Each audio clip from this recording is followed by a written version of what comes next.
Nós estamos examinando uma unidade de Filipenses que envolve 3 versículos do 3º capítulo. Eu queria te convidar a abrir a Bíblia, Filipenses capítulo 3, versículos 1 a 3. Eu leio a partir da ARA, tu acompanhas na tua tradução. Filipenses capítulo 3. Quanto ao mais, irmãos meus, alegrai-vos no Senhor.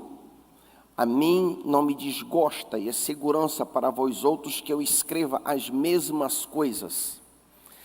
Acautelai-vos dos cães, acautelai-vos dos maus obreiros, acautelai-vos da falsa circuncisão, porque nós é que somos a circuncisão, nós que adoramos a Deus no Espírito e nos gloriamos em Cristo Jesus e não confiamos na carne.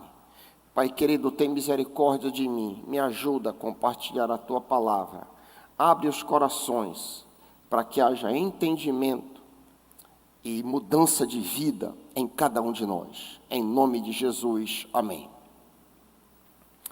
Esta é a 38ª exposição no livro de Filipenses. No dia 22 de maio, 3 domingos atrás, nós iniciamos esta sessão e naquela ocasião nós avaliamos apenas o versículo 2, cuidado com os cachorros, diz Paulo. Os cães que Paulo se refere a título de recapitulação são os maus obreiros, a falsa circuncisão. Naqueles dias, aqueles pastores estavam ensinando que Jesus Cristo sozinho não era suficiente. Os cristãos deveriam também obedecer à lei de Moisés, tradições externas do tipo circuncisão, guarda do sábado, leis dietéticas, cerimônias e etc., seriam meritórias, diziam eles. A principal tradição que os judaizantes, como eram eles conhecidos, queriam que os crentes gentis obedecessem era a circuncisão. Nós aprendemos, 3 domingos atrás, que a circuncisão era um símbolo, uma ordenança memorial que foi dada para Israel apenas, que indicava a necessidade de purificação interior. Ou seja, todas as vezes que um nenê masculino era circuncidado no prepúcio, os judeus tinham diante de si uma imagem da necessidade da remoção do pecado. A circuncisão judaica apontava para a necessidade que todos tinham que ter o coração circuncidado. O fato que o judeu tinha que buscar ter uma vida santa interiormente, ter um coração limpo. A falsa circuncisão, que o apóstolo se refere no versículo 2, era o ensino falso, repito, dos mestres que colocavam confiança em coisas exteriores como adição ao trabalho de Cristo. Esses maus obreiros, esses falsos pastores, estavam preocupados em impressionar as pessoas com esta marca que os judeus carregavam. Os verdadeiros cristãos estão muito mais interessados em impressionar a Deus, enquanto que falsos crentes desejam impressionar as pessoas, os verdadeiros crentes querem agradar a Deus. A remoção do pecado, simbolizada pela circuncisão, é apresentada como a verdadeira circuncisão, a verdadeira remoção no verso 3. Esse versículo 3, a tua Bíblia está aberta diante de ti, deixa a tua Bíblia no teu colo. Esse versículo 3 é um versículo muito importante, porque através deste versículo 3, você pode avaliar se você é realmente salvo. Existem alguns versículos nas Escrituras, poucos, no qual você pode se submeter a um teste. Por exemplo, em Mateus 1:21, nós lemos as palavras do anjo ao casal Maria e José, ele será chamado Jesus, porque salvará o seu povo dos seus pecados. Está aqui uma instância onde você pode se avaliar se você é salvo ou não. Como que eu sei que eu sou salvo? Eu estou sendo salvo dos meus pecados? Eu estou sendo retirado dos meus pecados? Eu que me irava, parei de me irar? Eu que mentia, parei de mentir? Eu que gritava com a minha esposa, parei de gritar? Enfim, eu que assistia pornografia, parei de assistir? Você pode avaliar se você está sendo salvo. Não confie apenas em doutrinas, confie no que diz a Bíblia. Ele será chamado Jesus, por que razão? Porque salvará para ir para o céu? Não. Salvará, arrancará do pecado. Você está sendo salvo do pecado? Estou, graças a Deus você está salvo. Você está caminhando para o céu. Sua vida está mudando. Você está sendo transformado. Esse versículo 3 é precioso, porque ele é um dos pontos no Novo Testamento que nos mostra se nós estamos sendo salvos ou não. O Novo Testamento nos comanda a que nós nos examinemos. Por exemplo, Paulo diz à igreja, aos crentes em Corinto, 2 Coríntios 13, 5a, examinem-se, corintianos, para ver se vocês de fato são crentes, se vocês estão na fé. Então é muito precioso nós nos auto-examinarmos para ver se somos de fato crentes. Voltando ao versículo 3, nós avaliamos esse versículo 3 no dia 29 de maio, 2 domingos atrás, e eu estou tentando recapitular o trabalho que nós já fizemos. Neste versículo 3, que está aberto aí no teu colo, 3 marcas, 3 características são apresentadas de um crente verdadeiro. Acompanha comigo. Nós é que somos a verdadeira circuncisão, nós que somos crentes. Nós que adoramos a Deus no Espírito. 2, nos gloriamos em Cristo. 3, não confiamos na carne. Em primeiro lugar, então, a primeira marca de um crente verdadeiro é que ele adora a Deus no Espírito, interiormente. O crente verdadeiro se preocupa em ter um interior puro. O crente verdadeiro está preocupado com um homem interior, com a mulher interior, em ter uma mente, um coração purificados diante do Senhor. É interessante, eu quero que tu prestes muita atenção nisso, não é o fato que você consegue ser assim, mas é o fato que você deseja ser assim.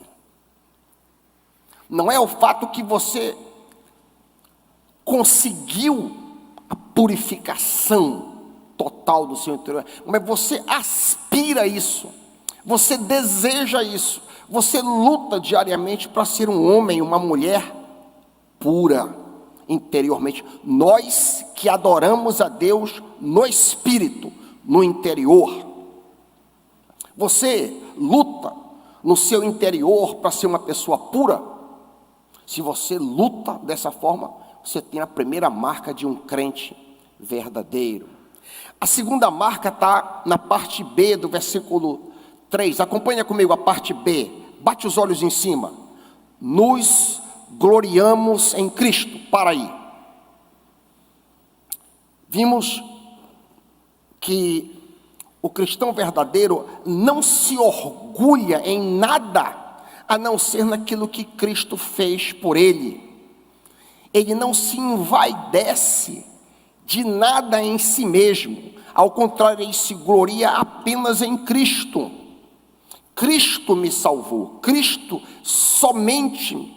Ou seja, o cristão verdadeiro crê no coração que caminhava a passos largos para o inferno e que somente o sangue de Cristo o salvou da perdição. O que direi a Deus quando perguntado, quando estiver diante do trono dele, por que razão devo deixar você entrar no meu céu, Davi Heiker? Por que razão devo eu deixar entrar você? Por que devo aceitar você? À luz dos seus muitos pecados. Eu direi: Senhor, nenhuma razão. Se o Senhor for justo comigo, eu preciso ser condenado, porém Cristo me salvou. Me glorio apenas em Cristo, somente Cristo. Posição, pregador, nada disso tem valor. Cristo apenas. Nos gloriamos em Cristo. Você que me ouve, você tem convicção de que se não fosse o sangue de Cristo, você iria para o inferno? Essa convicção jaz no seu coração ou é alguma coisa apenas de boca? Se você crê, de fato, que foi somente o sangue de Cristo que te salvou, você tem a segunda marca de um crente autêntico, de um crente verdadeiro, de acordo com o versículo 3. Em terceiro lugar, a terceira marca é apresentada. Acompanha comigo a parte C do versículo 3. Acompanha. E não confiamos na carne. Há um entrelaçamento entre a parte B e a parte C desse versículo. Eles se complementam um ao outro. Essas duas partes, elas podem ser resumidas a uma palavra. A palavra humildade. O crente verdadeiro é profundamente humilde, pois sabe que depende totalmente de Jesus para agradar a Deus. Ele não confia na carne, ou ele não confia em si mesmo, em obra nenhuma sua.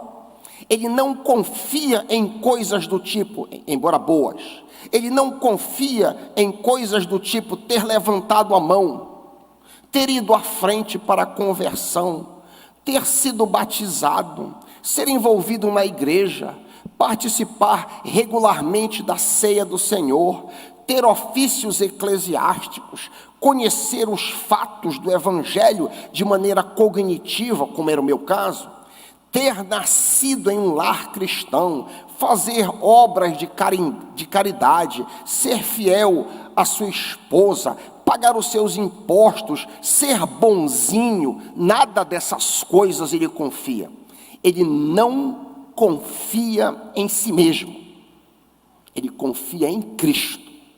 Toda a sua esperança está em Cristo, e nenhuma dessas coisas externas, por melhor que elas sejam, e nós devemos fazer todas elas, mas não é nisso que está a sua confiança.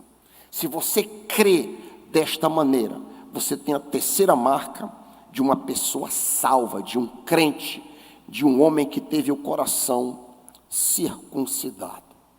Afinal de contas, o cristianismo, corretamente entendido, é um matrimônio. A fé cristã, corretamente entendida, é um casamento que eu fiz com Jesus. Jesus se tornou meu marido e eu preciso agradá-lo. É aí que começa, e todas as coisas fluirão a partir desse casamento. Eu vou vir para a igreja, eu serei dizimista, eu vou me batizar, eu vou me envolver. Todas essas coisas fluem a partir deste relacionamento. Isto é o cristianismo. O cristianismo não é seguir várias regras, como nas religiões inventadas pelo diabo. Tudo que eu disse até aqui, eu já disse a vocês nos 2 domingos passados, interrompido pelo domingo de abertura de campanha de missões nacionais. Eu queria meter a lupa agora no versículo 1. Eu queria considerar o versículo 1. Olha comigo, lê comigo outra vez, Filipenses 3:1. Quanto ao mais, meus irmãos, alegrem-se no Senhor. Escrever de novo as mesmas coisas não é um problema para mim, é segurança para vocês. Para aí. Note bem, há uma quebra notória entre o assunto servo modelo, que foi tratado extensivamente de Filipenses 2, 17 a 30, e o assunto que ele vai iniciar agora. Vocês lembram, vocês que têm acompanhado a exposição, que Paulo se apresentou como servo modelo em Filipenses 2, 17 a 18, apresentou Timóteo como servo modelo, em Filipenses 19 a 24, e depois apresentou o desconhecido Epafrodito como servo modelo, dos versículos 25 a 30. E aí então, terminada essa longa sessão, ele entra com uma coisa inteiramente nova: quanto ao mais. A NVI, se você tem, a NVI está dizendo finalmente. As duas palavras gregas são condensadas em uma só. A transição, então, se refere a um assunto que Paulo gosta muito, que é a alegria do crente. Quanto ao mais, irmãos, alegrai-vos no Senhor. Ele vai retornar a este assunto lá na frente, no capítulo 4. A alegria do crente, note, é no Senhor, fundamentalmente. O ímpio, o não crente, se alegra em muitas coisas, geralmente em coisas externas. O ímpio se alegra em coisas do tipo promoção no emprego, conquista de um título, de um diploma, prazeres variados, ficar curado de uma doença, fazer uma viagem, ganhar mais dinheiro, ter um bom casamento, ter um filho e etc. Essas coisas todas são muito boas, mas elas são as únicas fontes de alegria de um homem ímpio. O crente recebe essas coisas como dádiva de Deus, como presente de Deus, mas não é a respeito dessas coisas que Paulo está tratando no texto. Observa cuidadosamente que ele não diz assim: alegrai-vos nas circunstâncias. Ele não diz isso. Ele diz: alegrai-vos no Senhor. É impossível nós nos alegrarmos das circunstâncias o tempo todo, porque as circunstâncias variam. Às vezes nós estamos doentes, outras vezes nós estamos sadios, às vezes nós estamos alegres, às vezes nós estamos tristes, às vezes nós ganhamos o que queremos, às vezes nós perdemos o que queremos, às vezes as coisas correm bem para nós, às vezes as coisas são frustradas, às vezes os nossos planos dão certos, outras vezes os nossos planos não dão certo. Assim é a vida neste mundo. O próprio Jesus ensinou em um texto muito conhecido de vocês, Mateus 5, 45b, que Deus, abre aspas, dá a luz do sol tanto a maus como a bons. Deus faz chover tanto sobre justos como sobre injustos. E mais, pontualmente, chama mais atenção, que em Atos 14, 17, Deus generosamente dá aos ímpios boa colheita, sustento, fartura, e enche o coração de alegria de todos os pagãos, bons e maus, ricos e pobres, santos e ímpios. Atos 14, 17. Sendo este ponto uma verdade irrefutável, o crente olha para todas essas circunstâncias, se alegra como vinda no Senhor, mas somente o crente se alegra, como eu disse, no Senhor. O que seria exatamente se alegrar no Senhor? Você pode estar perguntando. Sim, pastor Raik, eu já entendi. O que é que Paulo está querendo dizer quando afirma que eu devo me alegrar no Senhor?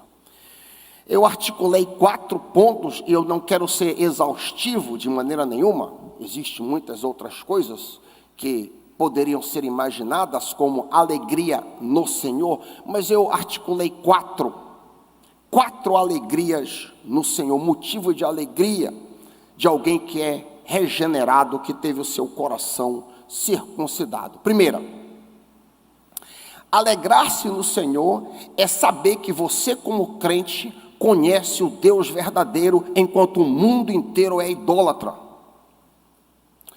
Ou você é um crente regenerado, conhece a Jesus, ou você é um idólatra. Geralmente, quando a gente pensa em idolatria, a gente pensa em estatueta, pedaço de pau, barro, etc. Mas existem milhares, centenas de milhares de outras formas de idolatria. E é como a maioria das pessoas vive.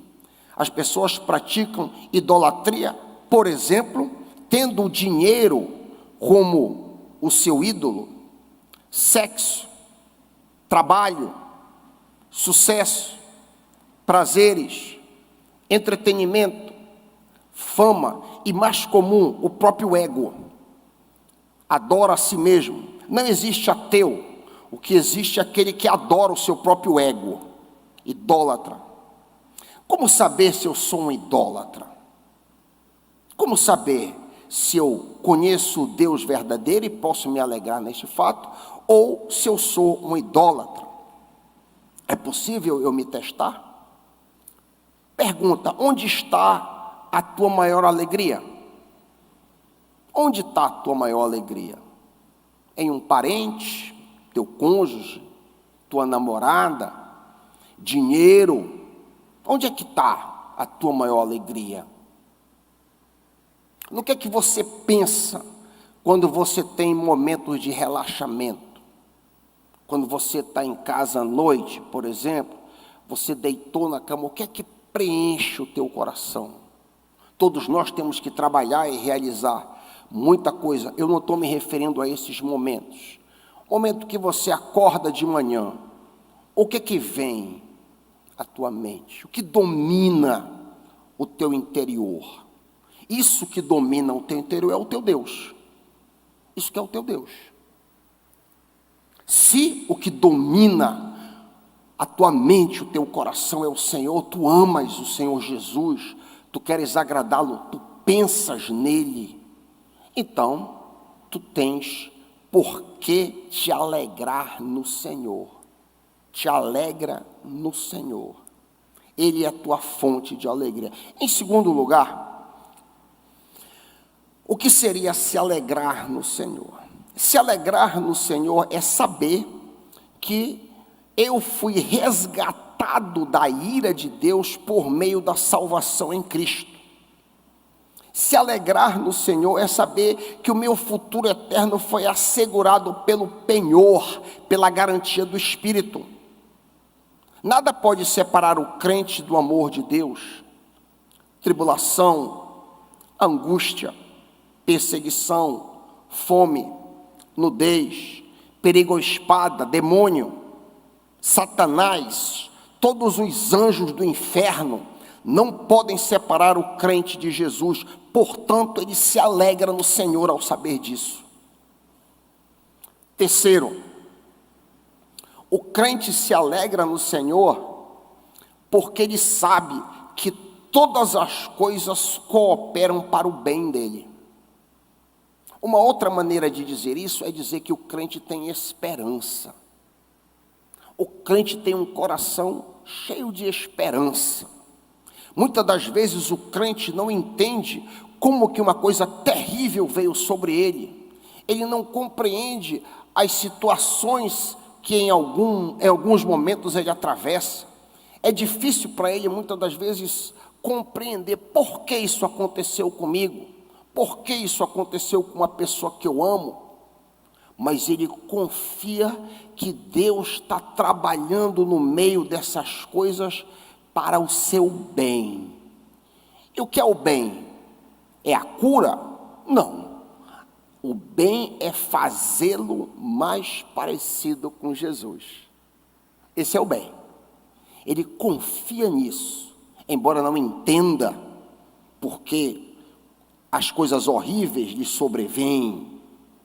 Ele sabe que tudo coopera para o bem daqueles que amam a Deus e por causa disso ele se alegra no Senhor. Em quarto lugar, o crente se alegra no Senhor porque ele não é escravo do pecado. O crente deve se alegrar no Senhor porque ele não está debaixo do jugo do pecado.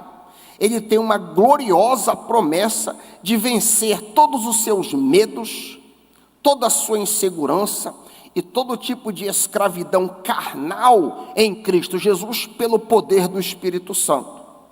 Ou seja, o crente genuíno não é uma vítima do destino, ele não é uma vítima de traumas ou do que quer que seja, ele é mais do que vencedor por meio daquele que o amou.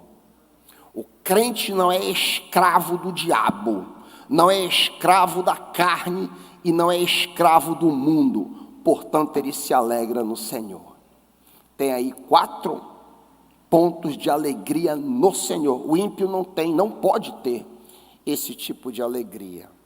Você que me ouve, eu preparei 4 perguntas retóricas com relação a os 4 pontos. Você se considera um privilegiado por não ser um idólatra e conhecer o Deus vivo?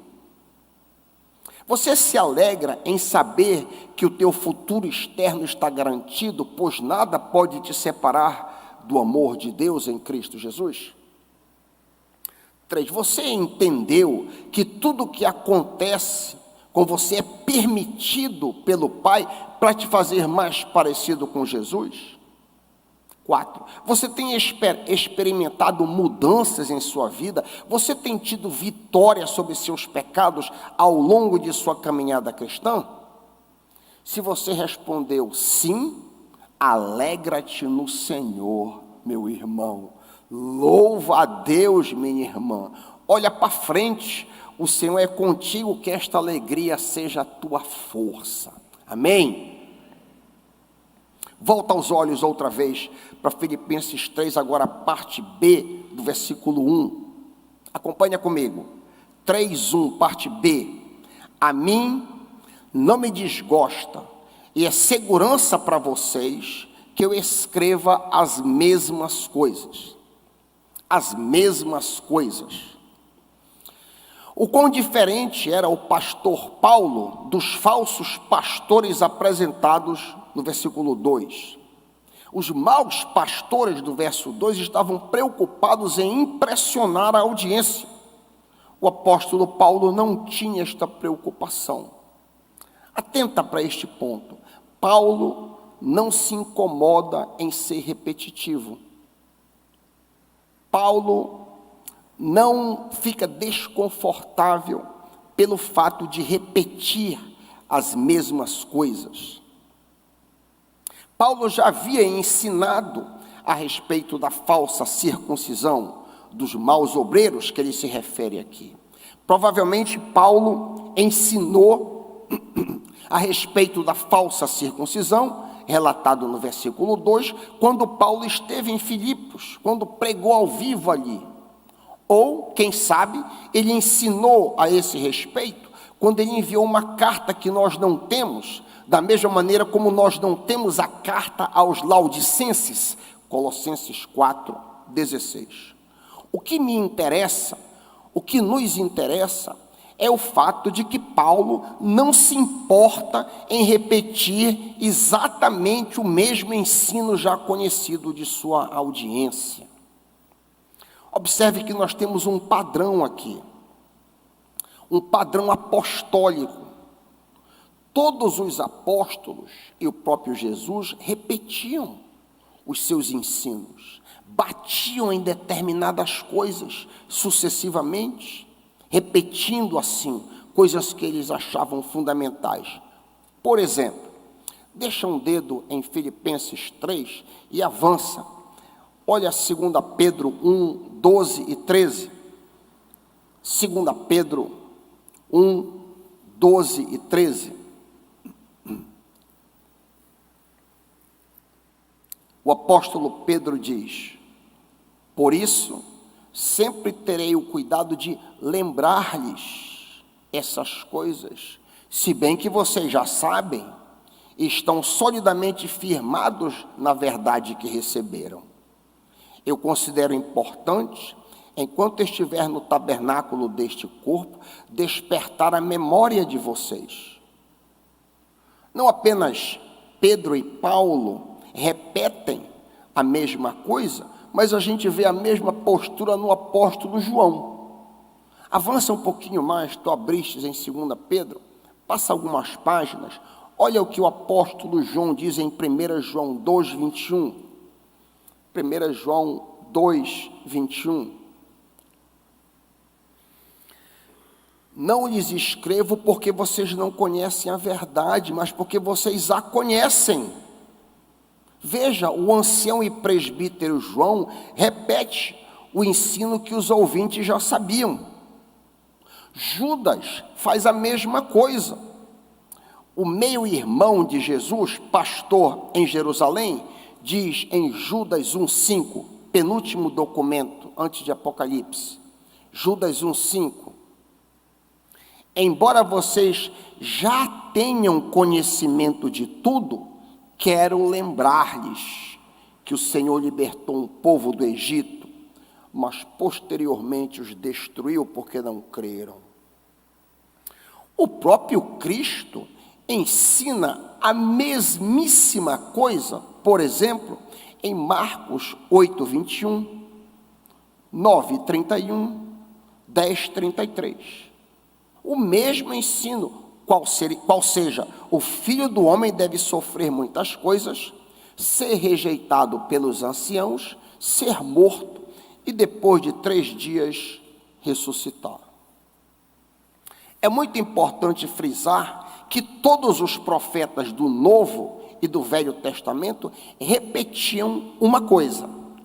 Embora eles tratem de diversos assuntos, às vezes um profeta trata de uma questão específica em Jerusalém, ou em Samaria, ou um problema com o templo, todos eles batiam em um ponto, que é o pecado. Todos os profetas do Antigo e do Novo Testamento lutavam e repetiam da necessidade de nós fugirmos do pecado. Qual é a lição que a gente tira daqui? Todo pastor que não prega contra o pecado, ele é um falso pastor. Eu vou dizer isso outra vez. Todo pastor que não bate no pecado, ele é um falso pastor. Ele pode ser um grande orador, ele pode ter muito conhecimento teológico, ele pode até consolar muito bem, mas se ele não se volta contra o pecado, você pode ter certeza que ele é um mau obreiro. Uma clara evidência de um pastor confiável é a sua preocupação com a sua própria santidade e com a santidade de suas ovelhas.